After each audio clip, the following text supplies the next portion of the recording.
नमस्कार, बहुत स्वागत है आप सबका। मैं हूं पुनीत पाठक और आप देख रहे हैं दिन भर जो उपचुनाव की जंग आपने देखी। उपचुनाव के रण में पूरे दिन के बाद किसके लिए क्या हासिल हुआ, किस तरह का माहौल रहा, प्रतिपल का अपडेट तो आपने IBC24 पर पाया, लेकिन अब ये किसके हक में जाएगा, किसके अगेंस्ट जाएगा, इसका विश्लेषण करने की बारी है। मध्य प्रदेश के 28 विधानसभा सीटों के साथ साथ छत्तीसगढ़ की इकलौती मरवाई सीट पर उपचुनाव संपन्न हो चुका है। वोटिंग संपन्न हो चुकी है। प्रत्याशियों की किस्मत ईवीएम में दर्ज हो चुकी है और अब 10 तारीख को जब ईवीएम खुलेंगी तब वो जनादेश निकलेगा, तब वो आदेश निकलेगा जिसमें गढ़ किसका किसका गढ़ रहा ये उत्तर पता चलेगा। जनता ने आखिर किसको स्वीकारा है ये पता चलेगा। मध्य प्रदेश की 28 सीटों की बात करें, चंबल क्षेत्र में कई जगहों पर परंपरा के मुताबिक हिंसा, फायरिंग और बूथ को कैप्चर करने जैसी खबरें आई हैं। कई मतदान केंद्रों पर हंगामे के हालात बने, कई बूथ पर फर्जी वोटिंग की शिकायतें मिली हैं। चुनावी हिंसा के बाद में मुरैना और भिंड दोनों जिलों की सीमाओं को शाम तक सील किया, जिस पर सवाल उठे। चंबल में इस बवाल को लेकर बीजेपी और कांग्रेस आमने सामने आए। आरोप प्रत्यारोप का खेल चला, दोनों ने एक दूसरे पर आरोप लगाए। हालांकि कोरोना संक्रमण के डर को दरकिनार कर मध्य प्रदेश की जनता ने जमकर वोटिंग की। 28 सीटों पर 6 बजे शाम तक का जो आंकड़ा आया, ओवरऑल ये 68% वोटिंग से ज्यादा का रहा है। सबसे ज्यादा बदनावर का आंकड़ा रहा 81.26%, जबकि ग्वालियर जिले के दोनों शहरी सीटें थी, वहां सबसे कम रुझान दिखा वोटिंग को लेकर के। यहां जो प्रतिशत रहा है बेहद चौंकाने वाला है, थोड़ा सा उदासीन है, 50 के नीचे।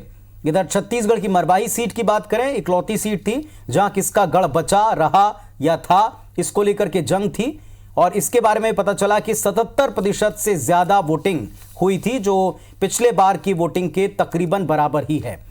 हालांकि ये फाइनल आंकड़े नहीं हैं, अभी फाइनल आंकड़े आने बचे हैं, लेकिन सियासी दल अपनी अपनी जीत का दावा कर रहे हैं। तो मंगलवार को वोटिंग को लेकर सबसे पहले जो ट्वीट और सबसे पहले जो दावा हुआ था, सबने कहा कि किसका मंगल होगा। भगवान की आराधना के साथ दिन की शुरुआत की थी नेताओं ने, उन तस्वीरों से हमने शुरू किया था और पूरे दिन का अपडेट IBC24 की टीम ने आपको हर एक बूथ से दिया। और अब बारी है कि पूरे दिन को सम अप करने के बाद ये किसके हक में जाता है। और इस वक्त हमारे साथ में विश्लेषण करने के लिए एक विशाल और प्रबुद्ध पैनल जुड़ रहा है। परिचय आपसे कराते हैं। हमारे साथ में है doctor Shrish Chandra Mishra ji, managing editor हैं IBC24 के। राजेंद्र तिवारी साहब हैं, कांग्रेस पार्टी के वरिष्ठ नेता हैं। सच्चिदानंद उपासने साहब हैं, भारतीय जनता पार्टी के वरिष्ठ नेता हैं। ओम प्रकाश सकलेचा साहब हैं जो कि मंत्री हैं और साथ ही साथ PC शर्मा साहब हैं, पूर्व मंत्री, कांग्रेस पार्टी की तरफ से बात रखेंगे। आप सभी का इस मंच पर बहुत स्वागत है और आप सबको नमस्कार। और आज जो पूरे दिन का हाल रहा इसका अपडेट निश्चित तौर पर आप सबने भी लिया होगा। शुरुआत करते हैं। सबसे पहले एक विश्लेषण जो हमने किया था शिरीष जी, उसमें अब की बार के चुनाव को पिछले बार के तमाम चुनाव से हमने अलग तौर पर देखा था। मरवाही से शुरुआत करें, किसका गढ़, ये सवाल सुबह भी था और अब शाम को ये तो ईवीएम में कैद है, लेकिन लगता क्या है, ये चुनाव कैसे देखा आपने मरवाही का? देखिए, मरवाही के चुनाव में जो सबसे खास बात थी कि पहली बार वहाँ पर जोगी परिवार से पिछले 20 सालों से जो जोगी परिवार वहाँ चुनाव लड़ रहा था, इस बार जोगी परिवार का कोई कैंडिडेट वहाँ चुनाव में नहीं था। सबसे महत्वपूर्ण बात तो ये है। और दूसरी महत्वपूर्ण बात ये है कि भारतीय जनता पार्टी जो पिछले 20 सालों से, जिसकी 20 साल पहले ये सीट थी, उसका प्रयास था कि ये सीट किसी तरह हमारे पास आ जाए। और उनकी पार्टी में भी एक अंदरूनी तौर पर जो एक द्वंद्व चलता था कि यहाँ पर पार्टी जानबूझ के उतनी ताकत से नहीं लड़ती या अपने कैंडिडेट्स को रिपीट नहीं करती, तो वो भी एक भारतीय जनता पार्टी उस मिथक को तोड़ने का प्रयास करेगी। तो मरवाही का चुनाव और कांग्रेस के लिए इसलिए महत्वपूर्ण है कि अजीत जोगी जी ने पिछले चुनाव में ये साबित करने की कोशिश की कांग्रेस नहीं, वहाँ सिर्फ अजीत जोगी हैं। और पिछले 20 सालों से उनका कहना था कि वहाँ पर जोगी परिवार का ही वर्चस्व है और जनता जोगी परिवार को ही वोट देती है। जब उन्होंने अपनी पार्टी गठन किया था, उसके बाद जब विधानसभा का चुनाव हुआ और रिजल्ट आए, तो उनका कहना था कि जनता पंजा जोगी को समझकर, इसलिए उन्होंने पंजे को वोट दिया, इसलिए कांग्रेस सरकार आई। खैर, वो चूँकि राजनीतिक बयानबाजी होती है, अपना पक्ष बचाने के लिए इस तरह की बात की जाती है। तो सबसे महत्वपूर्ण बात ये भी है कि इसमें ये बात समझ में आएगी, चूँकि इस बार जोगी का परिवार बीजेपी के साथ खड़ा दिख रहा है तो ये पता चलेगा कि उनका अस्तित्व है या नहीं। यदि बीजेपी जीतती है तो इसका मतलब होगा कि वो बीजेपी के साथ थे, तो बीजेपी के लिए प्लस हुआ, तो उनका कोई वहाँ पे मायने है उस बात के। और यदि कांग्रेस जीतती तो इसका मतलब ये है कि बीजेपी और जोगी परिवार का वहाँ पर वैसा अस्तित्व नहीं है, जोगी परिवार की कोई महत्ता नहीं है। इस तरह की बात उसका विश्लेषण के तौर पर आ सकती है, उसके ये मायने निकाले जा सकते हैं। लेकिन होगा क्या? अभी अमित जोगी ने एक प्रेस रिलीज जारी किया, उनका कहना है कांग्रेस की जमानत जब्त हो जाएगी। ऐसा तो कुछ होने वाला नहीं है। आखिर अजीत जोगी ने कांग्रेस के वोट बैंक से ही अपनी राजनीति आगे शुरू की थी। तो ये चुनाव कई मायने में बीजेपी और कांग्रेस दोनों के लिए डिसाइडिंग होगा। हालांकि दोनों के लिए उसका कोई महत्व नहीं है। बीजेपी की संख्या यदि एक बढ़ जाए, 15 हो जाए, तो भी कोई चमत्कार नहीं होने वाला। कांग्रेस की भी एक संख्या बढ़ जाए तो वहाँ भी कोई चमत्कार नहीं होने वाला। वो 3/4 बहुमत से बैठे हुए हैं। ऐसी सिर्फ ये एक दोनों पार्टी के नाक का सवाल है, और दोनों पार्टियों का अपने अपने जो इनका भी नए प्रदेश अध्यक्ष हैं विष्णुदेव साय, उनके नेतृत्व में चुनाव हो रहा है। उनके लिए भी अपनी कसौटी है, आदिवासी सीट है इसलिए उनकी कसौटी है। कांग्रेस के जो प्रदेश अध्यक्ष हैं वो भी आदिवासी हैं, और साथ में जो एक तरह से अभी बस्तर में कांग्रेस ने 2 उपचुनाव में जीत हासिल की, तो कांग्रेस के लिए भी एक होगा कि 1.5 साल बाद चुनाव हो रहा है, 1 साल बाद चुनाव हो रहा है, तो सरकार को लेके लोगों का क्या कहना है। हालांकि इसका बहुत ज़्यादा मतलब नहीं है कांग्रेस के लिए। इस लिहाज से सिर्फ वोट बैंक के लिहाज से कांग्रेस अपने आप को चेक कर सकती है। तो संख्या नहीं, लेकिन साख के हिसाब से बड़ा महत्वपूर्ण सवाल था। और एक पिछले बार के 2018 के चुनाव में बार बार ये बी टीम का जुमला चलता था, और अब की बार फिर जब समर्थन मिला जोगी परिवार का, उपासने साहब ये सवाल आपसे, तो ये कहा गया कि ये बीजेपी की बी टीम की तरह हमेशा काम करती रही JCCJ। अब की बार भी उन्होंने कहा, आपने सुना जैसे ही सपोर्ट आपको मिला तो ये कहा गया कि अब सिद्ध हो गया कि बी टीम थी। क्या ये बी टीम बीजेपी को सपोर्ट कर पाएगी? क्या ये बी टीम बीजेपी को जीत दिला पाएगी? जिस प्रकार की परिस्थितियां मरवाही के चुनाव में प्रारंभ से निर्माण हुई, उन परिस्थितियों को यदि हम आकलन करें तो जिस प्रकार से लोकतंत्र की हत्या वहां पर की गई, जिस प्रकार से पराजय के भय से और योगी परिवार को चुनावी मैदान से बाहर करने के सारे षड्यंत्र रचे गए, और उसके आधार पर जब वहां के मतदाताओं ने जो चाहते थे कि जोगी परिवार से, जिन्होंने कि लगभग 74,000 वोट पिछली बार जोगी जी को दिए थे, वो सारे मतदाता और काफी रुष्ट हुए, नाराज हुए, आक्रोशित हुए कि इस प्रकार से जिस परिवार के प्रति उनकी आस्था, स्वर्गीय जोगी जी के प्रति वो श्रद्धांजलि अर्पित करना चाहते थे, उससे उनको वंचित किया गया। तो स्वाभाविक रूप से वो सारा मतदाता अपने नेतृत्व से चाहता था कि कोई ऐसा रास्ता निकालें जिससे कि उनका मत व्यर्थ न जाए और वो कांग्रेस के खिलाफ मतदान करें। इस भाव को लेकर यदि उनको दिखा कि पहले पिछले चुनाव में यदि जो परिस्थितियां वहां थी, जो स्थिति वहां पर थी, भारतीय जनता पार्टी दूसरे क्रमांक पर और कांग्रेस तीसरे क्रमांक पर थी, तो उस परिस्थिति में भारतीय जनता पार्टी को प्रथम स्थान पर आने की ज्यादा संभावनाएं हैं, और कांग्रेस तो वैसे ही तीसरे स्थान पर थी।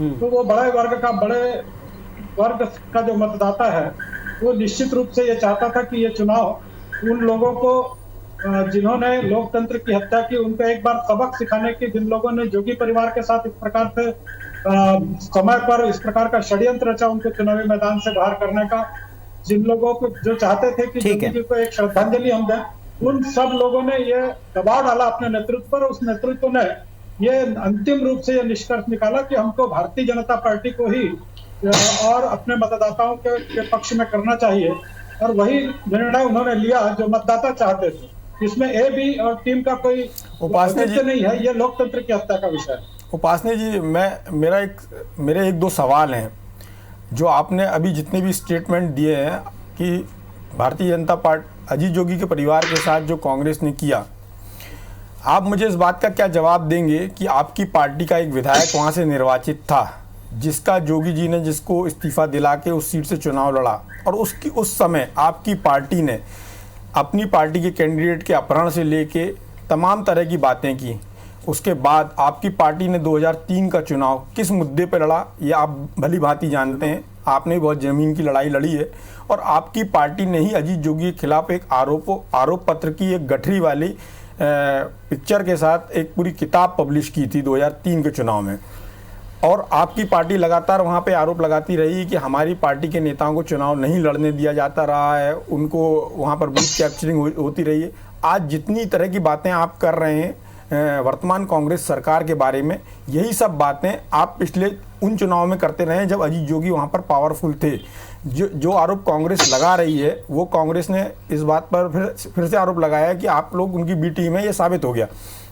सवाल ये नहीं है, सवाल ये है कि आपका सवाल ये नहीं है, सवाल ये है कि आपका 2003 का स्टैंड गलत था कि आपका आज का स्टैंड गलत है, पहली बात। दूसरी बात ये कि आप अपनी पार्टी की बात करेंगे कि आप अजीत जोगी के पार्टी के को सपोर्ट करेंगे, क्योंकि उन्होंने आपको सपोर्ट दे दिया, इसलिए क्या राजनीतिक रूप से ये बातें करेक्ट हो गई हैं या नैतिक रूप से ये बातें करेक्ट हो गई? दोनों बातों का जवाब चाहूंगा। देखिए, जहां तक 2003 के चुनाव की आपने बात की है, अजीत जोगी जी एक मुख्यमंत्री के रूप में वहां से चुनावी मैदान में थे, कांग्रेस के प्रत्याशी के रूप में थे, और जिस प्रकार से भय और आतंक का वातावरण वहां पर कांग्रेस के नेताओं ने, कांग्रेस की पूरी सरकार ने कि हमारा मुख्यमंत्री वहां से जीत जाए, इसके लिए जिस प्रकार का वातावरण निर्माण किया खरीद फरोख्त की, निश्चित ही भारतीय जनता पार्टी ने उसका पुरजोर विरोध किया था। और जिस प्रकार से वहां परिस्थितियां बनी थी, हम सब उस चुनाव में थे, हमारे लोगों को किसी प्रकार से यहाँ तक कि मतदान केंद्रों पर बैठने नहीं दिया गया, हमारे बूथ में जो एजेंट बैठने वाले थे उनको रातों रात गायब कर दिया गया। इस प्रकार की परिस्थितियां हमको वहां पर चुनावी मैदान से भी कहीं पर किराए के मकान में तक नहीं रहने दिया गया था। इस प्रकार की स्थितियां वहां, भय और आतंक का वातावरण जो हम लोगों ने स्वयं देखा है, उसको स्वयं हम लोगों ने भोगा है, तो स्वाभाविक रूप से ऐसे भय और आतंक वातावरण का उस समय परिस्थितियां थी। आज भी स्वयं उसी प्रकार की परिस्थितियां इस चुनाव में कांग्रेस पार्टी के द्वारा निर्माण की गई। पूरे प्रशासन तंत्र का दुरुपयोग किया गया, पूरी तरह से सत्ता का दुरुपयोग किया गया, पूरी तरह से चुनाव आयोग का दुरुपयोग किया गया। इस प्रकार की परिस्थितियां अभी भी खरीद फरोख्त की राजनीति प्रारंभ से ही पूरे सारे मंत्रियों को, सारे विधायकों को, सारे निगम आयोग के जो अध्यक्ष हैं, उनके सदस्य हैं, उन सबको उतारा गया। 51 विधायक वहां पर काम कर रहे थे। तो यह भय का वातावरण था। इस भय के वातावरण में जो पिछले 2002-03 की बात कर रहे हैं, उस समय भी इसी प्रकार की स्थितियां निर्माण हुई और इस समय भी भय का वातावरण था। इस कारण से जोगी जी के परिवार को पहले बाहर किया गया, क्योंकि बड़ा मत जो है उनके पक्ष में था कि एन के एन प्रकार मतदाता हमारे पक्ष में आ जाए। इस कारण भारतीय जनता पार्टी ने तो दोनों उस समय की जो परिस्थितियां थी और लोकतंत्र के हित में वहां पर भारतीय जनता पार्टी ने वो जो जिस प्रकार की गुंडागर्दी की गई, उसका विरोध भारतीय जनता पार्टी ने किया था। सवाल, लेकिन सवाल तो रहेगा उपासने साहब, सवाल तो रहेगा कि लोकतंत्र के नाम पर था या परिस्थितियां पार्टी के मुताबिक, और अब पार्टी को किस तरह का फेवर मिलता है उसके मुताबिक बदलती हैं।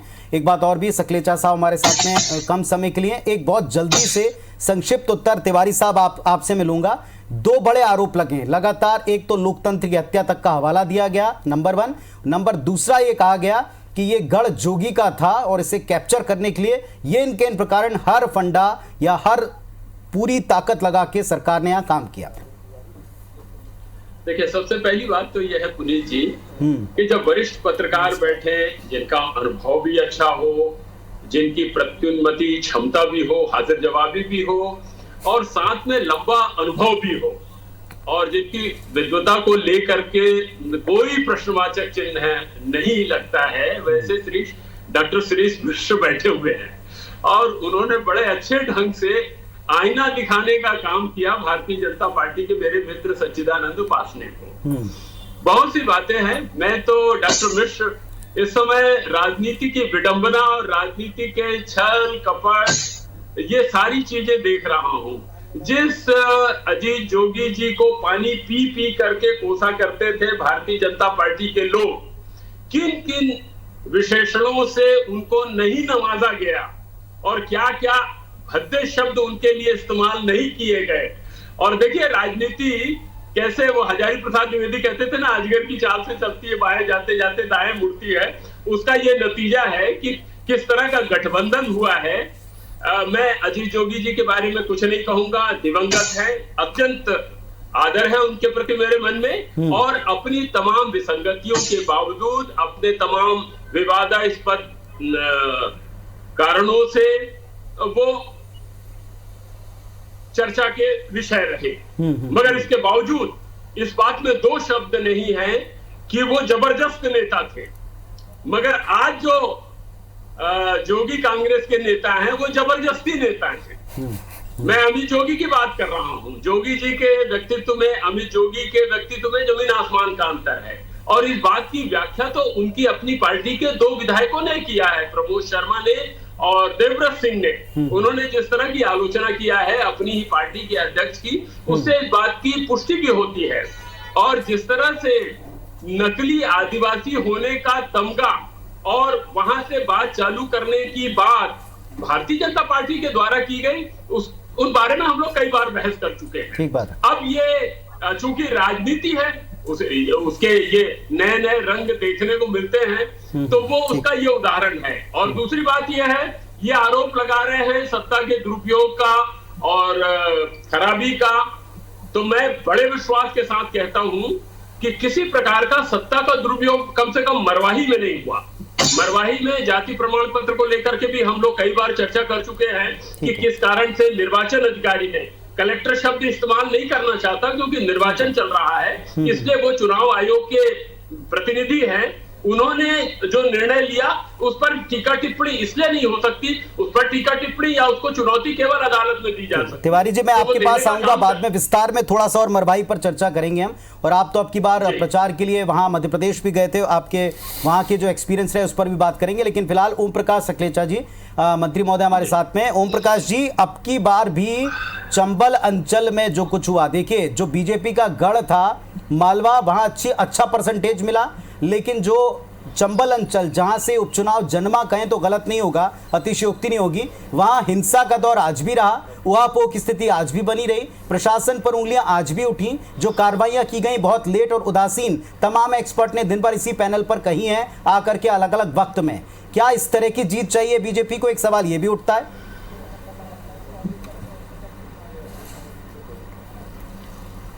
देखिए, बीजेपी कभी भी अगर इस तरह की जीत बीजेपी को चाहिए होती तो बीजेपी अलग तरीके से काम करती। बीजेपी ने हमेशा जनता के आदेश का सर आंखों पे स्वीकार किया और जनता की मानसिकता के अनुरूप, वरना जब 2018 के चुनाव में मात्र 5 सीटों से पीछे रहने के कारण वो सरकार नहीं छोड़ती, वो बड़े आसानी से सरकार बना सकती थी, लेकिन जनता का आदेश था। जनता का वोटों का परसेंटेज ज़्यादा होने के बाद भी उनने जनता के आदेश का सम्मान करते हुए कांग्रेस को सरकार बनाने का मौका दिया। उस मौके के अनुरूप उनने काम किया और उस काम का प्रतिफल उनने भोगा। लेकिन जब इतनी समस्या बढ़ी और उन्हीं की पार्टी में का एक वर्ग उनसे नाराज होके आया, तो उन्हें अब इस चिंता के कारण कि उनका पूरा बेस हमेशा ना चला जाए, तो वो हर तरीके के हथकंडे अपना रहे हैं। और इस स्तर तक एक राष्ट्रीय पार्टी गिर सकती है, ये सोचकर मुझे भी बड़ा ताज्जुब होता है। मैं खुद भी वहाँ इस चुनाव में ग्वालियर संभाग में 18 से 20 दिन पहली बार उस संभाग में उतने समय में रहा, और मेरा व्यक्तिगत आकलन ये है कि ये संभाग कुछ लोगों के नटोरियसपन के कारण पूरे प्रदेश में और देश में बदनाम होता है। किसी जमाने में गुंडे के नाम पे बदनाम, डाकुओं के नाम पे होता था, पहले भी कार्रवाई हुई, शिवराज जी के समय पे भी कार्रवाई हुई, और धीरे धीरे सब व्यवस्था सुधरी। लेकिन पता नहीं इस चुनाव में कांग्रेस इतनी हताश हो गई कि वो शुरू से उलझुल बातों के माध्यम से, और अभी चुनाव में साहब, लेकिन आरोप तो बीजेपी पर ज्यादा लगते रहे, क्योंकि उन दिन भर आरोप तो बीजेपी के नेताओं पर ज्यादा लगते रहे, पार्षद से लेकर। सकलेचा साहब, आप भारतीय जनता पार्टी की बात कर रहे हैं, आप भारतीय जनता पार्टी के नेता हैं, पर आपको ऐसा नहीं लगता कि कहीं ये कांग्रेस के वो लोग जो जिनके लिए आप नटोरियस शब्द का इस्तेमाल कर रहे हैं, वो आपकी पार्टी में आके आपकी पार्टी का चरित्र चेंज कर रहे हैं? क्या आपको ऐसा नहीं लगता कि आपकी पार्टी के नेताओं का वाजिब? नहीं, देखिए मैंने एक बयान दिया था चुनाव के समय पे भी कि ये एक परिवार के नए सदस्य आए हैं। जैसे हर पार्टी अपनी संख्या बढ़ाने के लिए जब कोई लोग किसी से नाराज होके आते हैं, उसका एक उदाहरण दिया था कि नई बहू लाए हैं पार्टी। नई बहू खानदान बढ़ाने के लिए लाई जाती है। ऐसे ही भारतीय जनता पार्टी में वो आए, और अगर वो हमारे इस पार्टी के नियम, संस्कार और बंदिशों में रह के काम करेंगे तो वो उनका स्वागत रहेगा, लंबे चलेंगे। और अगर उन्होंने अपनी मनमानी या कुछ करी तो भारतीय जनता पार्टी में इतने संगठन हैं चेक बैलेंस के लिए कि वो आज़ादी से कांग्रेस जैसे निकुंज बिना किसी कंट्रोल के जो कांग्रेस का कार्यकाल रहा 15 महीने का, उस कारण वो बदनामी हुई, उस कारण जनता उनसे फ्रस्ट्रेटेड हुई, क्योंकि चेक बैलेंस सिस्टम नहीं है। सकलेचा साहब, जनता फ्रस्ट्रेटेड हुई कि नेता फ्रस्ट्रेटेड हुए आज? और दूसरा आपने बोला आपने नेता कंट्रोल नहीं कर पाए। आपने बोला कि नई बहू आई तो नई बहू कांग्रेस को कंट्रोल नहीं कर पाया। आपने बोला नई बहू आई तो नई बहू दहेज में इतना ज्यादा सामान लेके आई कि आपने घर की सारी चाबियां उसको दे दी। जो आपके निर्वाचित विधायक थे वो मंत्री नहीं बने, 14 वो लोग मंत्री बने जो निर्वाचित विधायक नहीं थे। ऐसा देश में उदाहरण बहुत दुर्लभ मिलता है कि जो लोग अभी नई बहू जो आती है ना, नई बहू का नियम यह है भारतीय संस्कृति में कि वो अपने पियर की बातें ना करके अपने ससुराल के लक्षण सीखे, और जो बहू वही टिकती है भारतीय परंपरा में जो अपने ससुराल की बात करती है और पियर की बातें भूल जाती है। और जो बहू पियर की बात आके ससुराल में करना शुरू कर देती है आते ही, वो बहू लंबे समय अच्छी सकलेजा जी नहीं होती है। और यही बात इस पूरे जी सकलेजा जी, बहू आई अच्छी बात है, आपने बहू का स्वागत किया, बहुत अच्छी बात है। आप बोल रहे हैं बहू हमारे घर के हिसाब से ढल जाए, बहुत अच्छी बात है। लेकिन अभी तो आपने बहू का परफॉर्मेंस ही नहीं देखा था और बहू को आपने खजाने तिजोरी की चाबी दे दी। ऐसे 14 बहुओं को आपने चाबी दे दी, और जो आपके घर में ना ऐसा है आज के जमाने में हर आदमी की क्षमताओं का उपयोग सरकार को करना चाहिए। जो गलत होगा, ये वो पार्टी है जिसमें कोई गलत आया तो वो बहुत जल्दी इस सिस्टम में से निकल जाता है। आपने समुद्र को देखा कभी? समुद्र के ऊपर हमेशा गंदगी होती है। समुद्र में जो चीज़ स्वीकार्य नहीं होती है वो उसे बाहर फेंक देती है रोज़। और वही भारतीय जनता पार्टी दुनिया की सबसे बड़ी पार्टी है। इस पार्टी में वही टिक सकता है जो इस पार्टी के। ठीक है आपने सकलेजा जी, अब की बार के चुनाव में लगा भी ऐसे कि नई बहू का चेहरा दिखाने में कभी जब सहूलियत थी तो दिखा दिया, उसको आगे कर दिया, फिर जब अपने लोग नाराज हो गए चाबी देने पे तो उसका मुंह छिपा दिया, बैनर पोस्टर से गायब कर दिया। इसके बाद में आपने बिल्कुल ठीक कहा, चुनाव में भी ऐसे ही लगा कि चाहा गया कुछ अंदर के लोगों के द्वारा कि जो गंदगी आ गई उनके मुताबिक उसको बाहर फेंक दें चुनाव के बाद। आप फिर कंफ्यूजन, अब आज आप ये कंफ्यूजन पैदा करके, क्योंकि अब वोट डल चुका है, अब इस कंफ्यूजन का नहीं, अब तो कम से कम वास्तविक विषय तो कंफ्यूजन का टाइम है सर। सकलेजा जी पार्टी की व्यवस्था होती है, पार्टी की व्यवस्था होती है जिसमें पार्टी अध्यक्ष, मुख्यमंत्री जिनके नेतृत्व में, उन्हीं का फोटो उनके उन विषयों पे आता है प्लेटफॉर्म पे। अभी भी मुझे याद है, मैं खुद मुरैना की उस सभा में था जिसमें सभी नेता, शिवराज जी से लेके तोमर जी, प्रदेश अध्यक्ष ज्योतिरादित्य सिंधिया जी, उमा भारती जी, सब नेता एक प्लेटफॉर्म पे खड़े होके पूरा हमने महाजनसंपर्क अभियान भी किया और सभा भी की।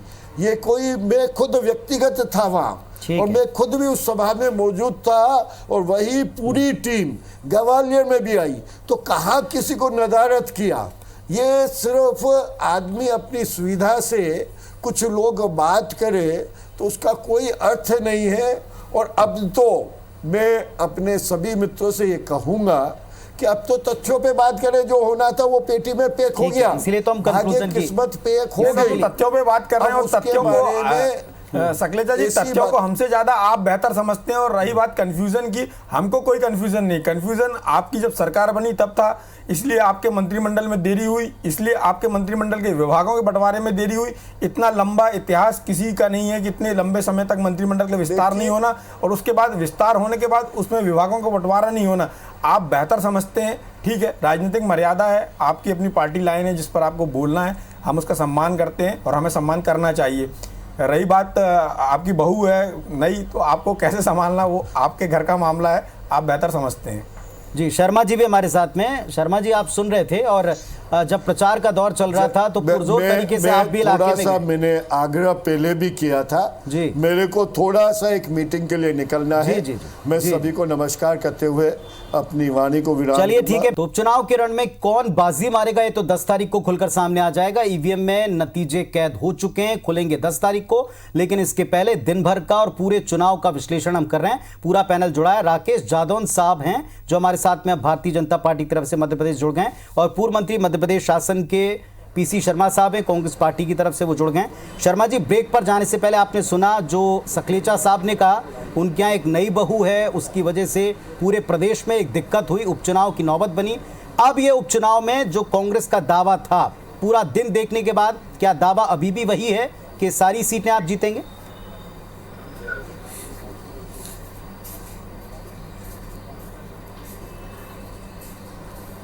मैं आपके चैनल के माध्यम से IBC 24 के माध्यम से 28 सीटों की मध्य प्रदेश की जनता का आभार मानना चाहता हूं कि उन्होंने बढ़ चढ़कर हिस्सा लिया और 70% वोटिंग हुई है और निश्चित तौर पर इन्होंने कांग्रेस के पंजे के बटन दबाकर कांग्रेस का समर्थन किया है।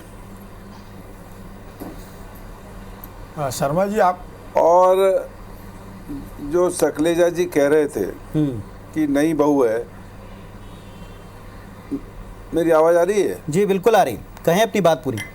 कि नई बहू ले आए, एक जो शादीशुदा बहू को करोड़ों रुपए में, जो पूरा जन चर्चा का विषय है कि 35 करोड़ में भारतीय जनता पार्टी ने खरीद लिया और वोटों की सरकार को नोटों से गिरा दिया। तो मैं समझ में नहीं आता कि ये भारतीय जनता पार्टी में ये संस्कृति कब से आ गई।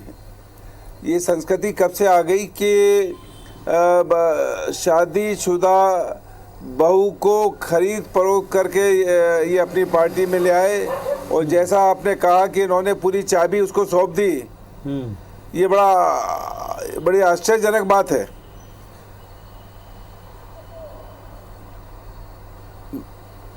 ये मैं कहना चाहता हूं कि इस समय पूरा का पूरा माहौल कांग्रेस के पक्ष में था और पूरे के पूरे 28 सीटों पे कांग्रेस को समर्थन मिला है, कांग्रेस को वोट डले हैं। 70% लोग एक उपचुनाव में, सत्ता पार्टी जो 6 महीने से काबिज है अभी, जिसमें मंत्रिमंडल नहीं बना पाए, आप ही ने पूछा था, जिसमें विभाग नहीं बढ़ पाए, 6 महीने में कोरोना काल आया, लोग बेरोजगार हो गए, युवा बेरोजगार हो गए, लोगों के काम धंधे बंद हो गए, लोगों को पैदल चलना पड़ा, 3000 से ज़्यादा लोगों की जान चली गई। मैं नहीं समझता कि ऐसी सरकार को वोट देने के लिए 70% लोग आएंगे और कुछ जगहों पे 80-90% आएंगे। और मेरा दावा है कि ये पूरा प्रपंच जो सिंधिया जी ने रचा, 25 लोगों को भारतीय जनता पार्टी उन्होंने ज्वाइन कराई, उन्होंने जहां वोट किया है, पूर्व ग्वालियर, मैं रहा हूं ग्वालियर के अंदर, जहां माया सिंह ने वोट दिया है, जहां नरेंद्र सिंह तोमर जी ने वोट दिया है, वो चुनाव भी कांग्रेस जीतेगी, वो सीट भी कांग्रेस जीतेगी। ग्वालियर की 15 नंबर सीट भी कांग्रेस जीतेगी। और ये बात सही है कि जिस तरह से आज भारतीय जनता पार्टी के प्रत्याशियों ने मुरैना के अंदर गोली चला के लोगों को धमकाया, वहां थानेदारों ने वोटरों को रोका, गाड़ी की गाड़ियां रोक ली, महिलाओं को रोका, उसके अलावा मेघाओं के अंदर गोली चली, वहां पे भी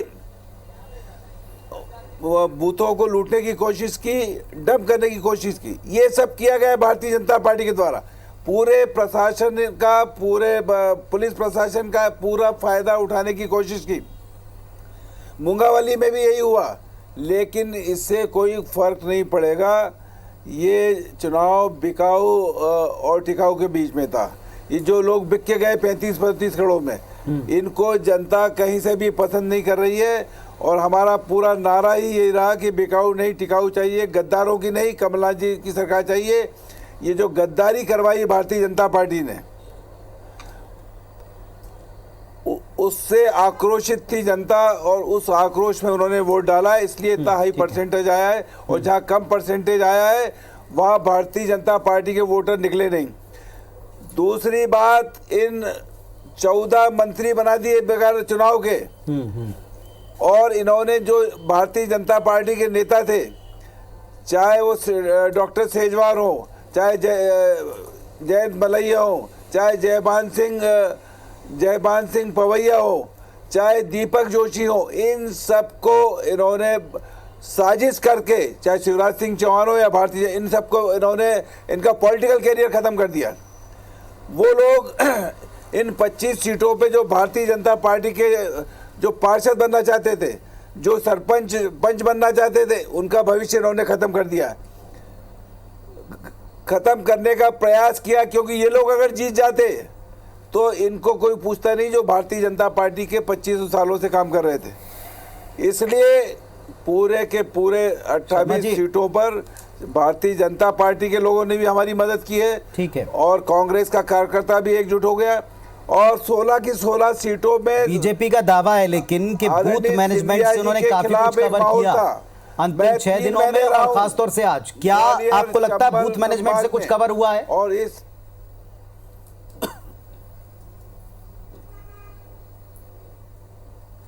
बूथ मैनेजमेंट में पूरी तरह से कवर हुआ। हम लोग 3-3, 4-4 महीने से वहां पे थे। और एक पूरी नई पौध कांग्रेस की बूथ लेवल पे तैयार हुई, मंडलम सेक्टर पे तैयार हुई, और उसने पूरी ताकत से काम किया है। और जहां पर गोली चली वहां भी संघर्ष किया, आखिरी दम तक वहां पे संघर्ष किया।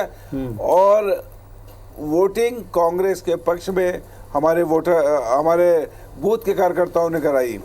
पूरा मनोबल कांग्रेस के वर्कर का उठा हुआ। जिस तरह से कमलनाथ जी ने 28 की 28 सीटों पे जा के मीटिंग ली, 2-2 बार मीटिंग ली, और एक पूरा माहौल बनाया। हर विधानसभा पर कमलनाथ जी को सुनने के लिए भीड़ आती थी। दावा है शर्मा जी, यही मूल सवाल है कि इतने सब परिदृश्य के बीच में क्या वही 28 सीटों का दावा है? यादव को सुनने आ रही है, वैसे मध्य प्रदेश की 28 सीटों पे कमलनाथ जी को सुनने को आती थी। ठीक है। पीसी शर्मा जी, मेरा एक सवाल है। आपका 28 सीटों पर दावा है, लेकिन जैसा कि आपने हालांकि उसको स्पष्ट किया है, लेकिन जो 21 सीट हैं वहाँ पर तो 70% से ऊपर या 70% के आसपास मतदान हुआ है, लेकिन बाकी जो 7 सीटें हैं वहाँ पर मतदान का प्रतिशत कम है। तो क्या आपको, यदि आपकी बात मान ली जाए कि 28 की 28 सीटें आपकी आ रही हैं, तो क्या उन 28 जो बाकी 7 सीटें हैं वहाँ पर भी आपकी जीत की संभावना है कि वहाँ पर आप भारतीय जनता पार्टी की जीत की संभावना को देखते हैं?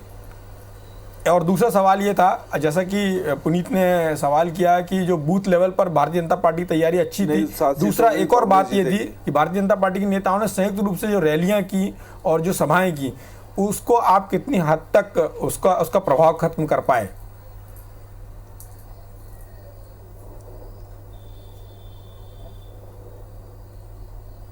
दो चीज जो आपने पूछी है इसका जवाब दे रहा हूं मैं। 7 सीटों पे भारतीय जनता पार्टी का जो वोटर था, जो एक आम उनका वोटर, वो निकला नहीं वोट डालने के लिए, लेकिन कांग्रेस का जो बूथ मैनेजमेंट था उसकी वजह से लोग आए। और लोगों को तो इन 25 लोगों को, 25 विधायक जो बिक के गए हैं, उनको सबक सिखाना था, क्योंकि ये प्रजातंत्र की हत्या की इनने। और ये मैसेज, ये 25 लोगों को हराकर मध्य प्रदेश की ही नहीं पूरे देश की दशा और दिशा को एक तय करेगा ये चुनाव। क्योंकि आज यहाँ पे खरीद फरोख्त हुई है, कल राजस्थान में होगी, परसों बिहार में होगी, या पार्लियामेंट के मेंबर को इस तरह खत दिया जाएगा। तो इसलिए इनको सबक सिखाना था, इसलिए कांग्रेस के पक्ष में मतदान किया है। और दूसरी बात जो आपने की 7 सीट की, तो 7 सीटों पे इनके वोटर नहीं निकले, लेकिन आम जनता जो कांग्रेस के पक्ष में थी वो निकली।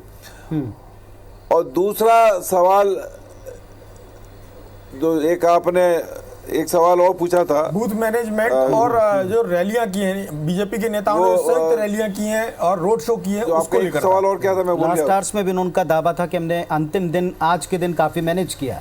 ये बीजेपी का दावा है। इसमें दोनों में, दोनों में एक फर्क है। दोनों में एक फर्क, कांग्रेस की मीटिंग में और उनकी मीटिंग में एक फर्क है। इनकी भीड़ प्रशासन लेके आता था, ये गाड़ियों से लेके आते थे, लेकिन कमलनाथ जी को जनता अपने आप सुनने के लिए आती थी, इसलिए इनकी रैली का कोई फर्क नहीं पड़ना है।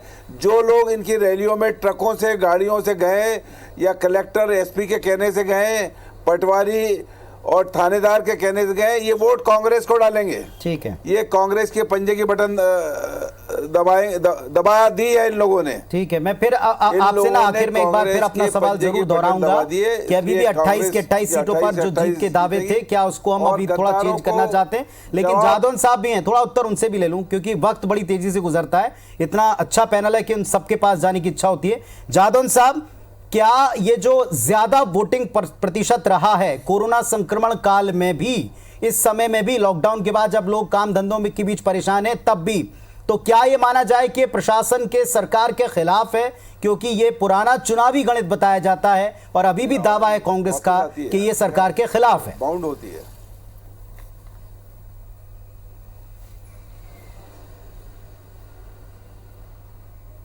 सबसे पहले तो मैं आपको धन्यवाद देना चाहता हूं कि आपके चैनल के माध्यम से जी मैं विनम्रता पूर्वक जनता जनार्दन का और अपने देव दुर्लभ कार्यकर्ताओं का आभार व्यक्त करता हूं, जिन्होंने कार्यकर्ताओं ने कठोर परिश्रम करके जनता जनार्दन का आशीर्वाद भारतीय जनता पार्टी के लिए जुटाने का काम किया। और वरिष्ठ नेतृत्व का भी आभार व्यक्त करना चाहता हूं कि परिश्रम की पराकाष्ठा करके जनता जनार्दन को भारतीय जनता पार्टी के पक्ष में उन्होंने करने का काम किया।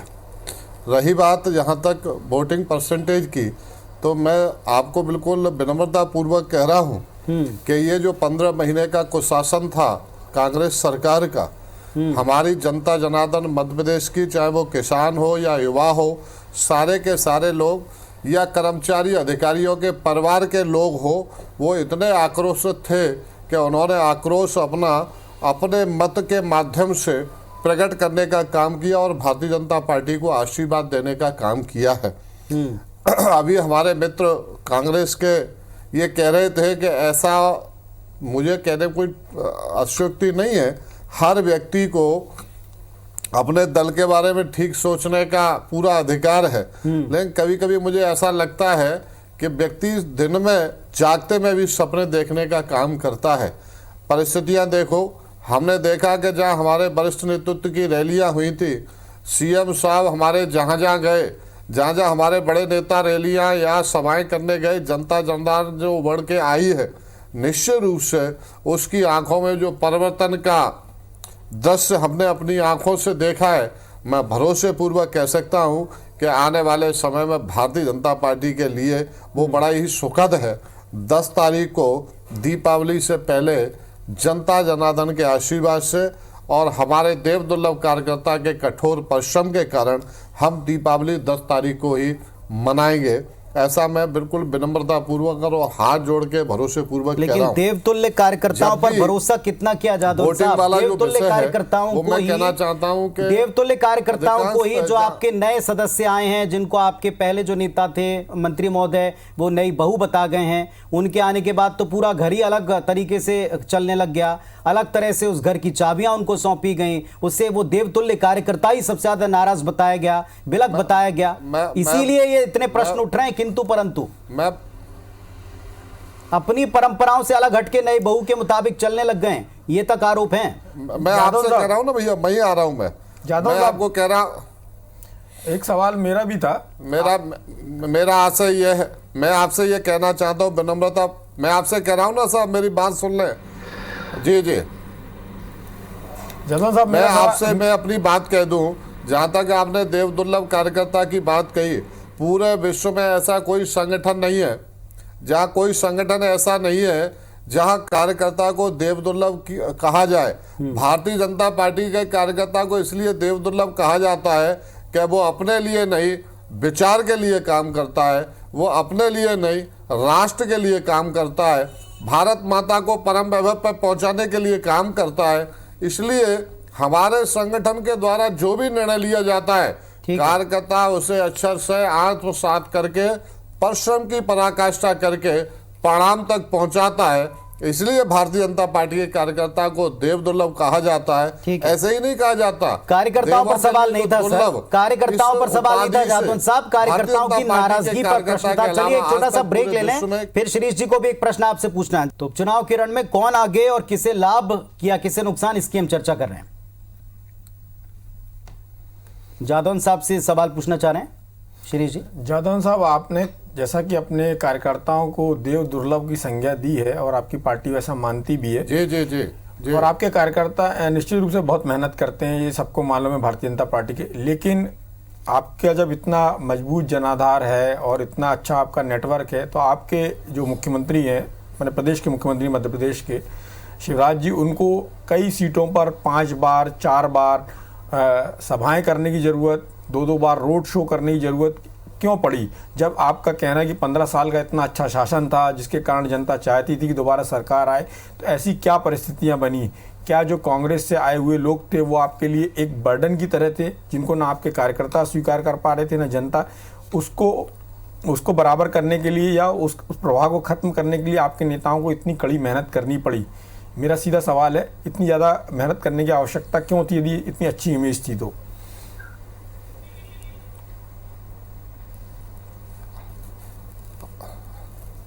बहुत अच्छा प्रश्न किया। प्रश्न पूरा हो गया आपका? जी, प्रश्न पूरा हो गया आपका? जी जादवन साहब, उत्तर की प्रतीक्षा है।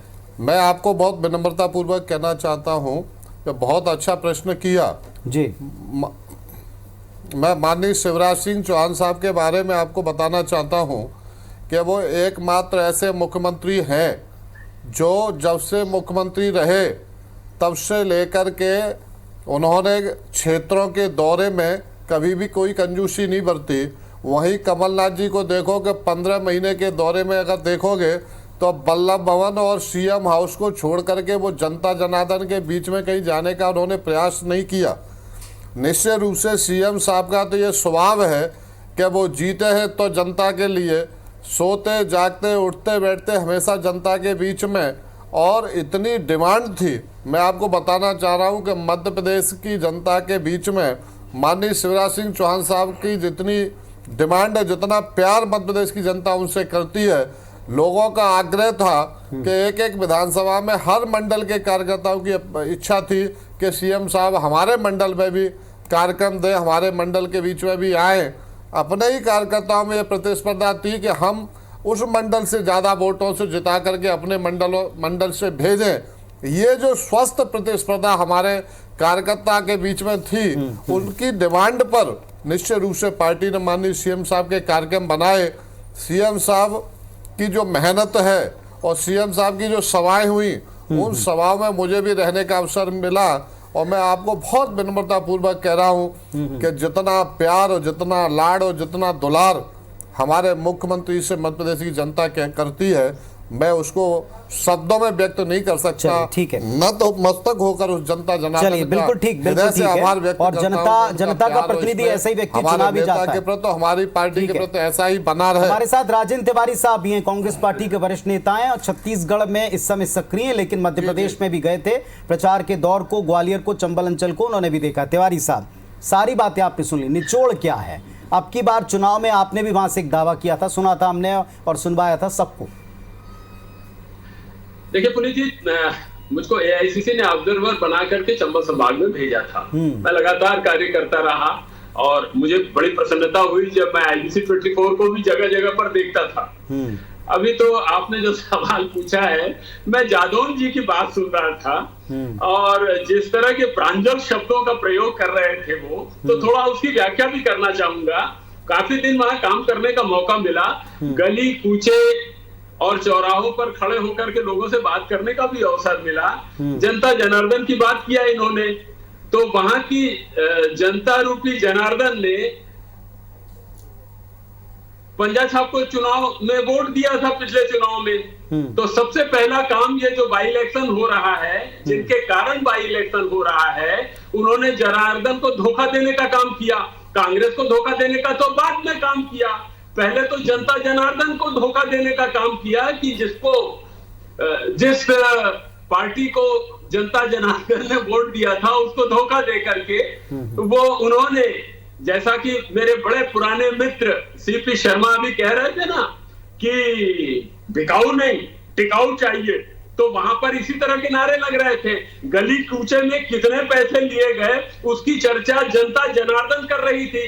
और दूसरी बात, इन्होंने कहा कि देवतुल्य कार्यकर्ता, तो देवतुल्य इनके जो कार्यकर्ता थे उनके साथ भी उनको मालूम नहीं था। मैं अपना बिना परिचय दिए बात करता, एक जगह दो जगह बात करने का मौका मिला, तो देवतुल्य इनके कार्यकर्ता इनके प्रत्याशी की तरफ इशारा करके, उसके होर्डिंग की तरफ इशारा करके बोलते थे कि कल ये आदमी कांग्रेस के कार्यकर्ता के रूप में चुनाव लड़ रहा था, कांग्रेस प्रत्याशी के रूप में, और हमने इसके लिए क्या किन किन अपशब्दों का प्रयोग नहीं किया था।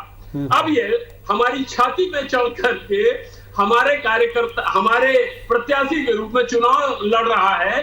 अब ये ऐसा मामला है जो न उगलते बन रहा है न निगलते बन रहा है। चलिए साहब, ठीक है। पिछले चुनाव में हम इनको गाली देते थे, तो ये अब के बार के तो चुनाव के कितने कार्यकर्ता लेकर के अपने दल से टिकट दिया है, ये तो देख लो। अरे जादौन दिया, आप छोड़ो। इस पूरे युग में भारत का इतिहास देखिएगा, मीरचंद और मीर जाफर और जयचंदों की कमी नहीं रही है। और चंबल संभाग की भी अपनी कहानी है जिसको वहां के लोग गाथा के रूप में गाया करते हैं। और सबसे बड़ी बात यह है वायदा खिलाफी जनता के साथ उसकी भावनाओं से खिलवाड़ करने। चलिए साहब, ये सारी बातें अब तो जनता के प्लेटफॉर्म तक आप लोगों ने पहुंचाई, इस मंच से भी पहुंचाई। अब तो आप लोग प्रचार का पूरा दौर खत्म करके वोटिंग हो गई है, ईवीएम में दर्ज हो गया है। अब तो किसने क्या कहा है, जनता ने किसे सही मानते मोहर लगाया है, ये 10 तारीख को खुलेगा। विश्लेषण की जहां तक बात है तो ये आज का था, लेकिन अभी जब तक 10 तारीख के बीच का जो वक्त है इसमें प्रतिदिन हम करते ही रहेंगे। बहुत शुक्रिया आप तमाम लोगों का जुड़ने के लिए। समय कम पड़ जाता है जब आप जैसे प्रबुद्ध लोग आते हैं, लेकिन बहुत धन्यवाद इस विश्लेषण में शामिल होने के लिए। नमस्कार।